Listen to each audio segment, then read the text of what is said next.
అంటే ఒక Hollywood level cinema Devara అది ఫిక్స్ అయిపోయింది. సముద్రం బ్యాక్గ్రౌండ్ మొత్తం చీకటి ఒక్క 2-3 సీన్లలో ఎన్టీఆర్ కనబడ్డాడు అన్న. విలన్ లుక్ అన్న. ఇక అంతకంటే విలన్ ఎవ్వరు ఉండరు అన్నట్టు ఆ కళ్ళు గాని ఆ కోపం గాని విలన్ ఇట్లా చంపే సీన్ లో ఇట్లా ఒకటి ఎన్టీఆర్ కనబడ్డాడు.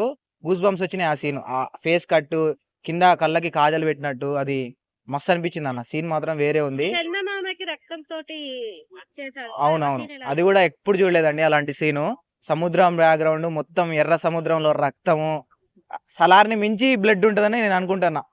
సినిమా మొత్తం ఇప్పటిదాకా చేసిన సినిమా అంటే ఎన్టీఆర్ లో హీరో కనపడ్డాడు. దీంట్లో ఒక విలన్ ఎన్టీఆర్ అయితే చూడొచ్చు.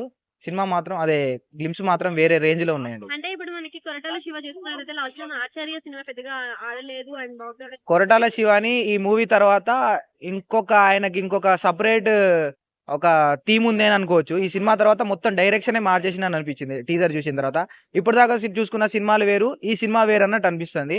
RRR తర్వాత మళ్ళా ఎన్టీఆర్ గారు అంటే ఒక హిట్, రాజమౌళిది ఒక హిట్ పడ్డ తర్వాత ఇంకొక హిట్ పడదని చాలా ఒక టాక్ ఉంది రాజమౌళి సినిమా చేసిన తర్వాత.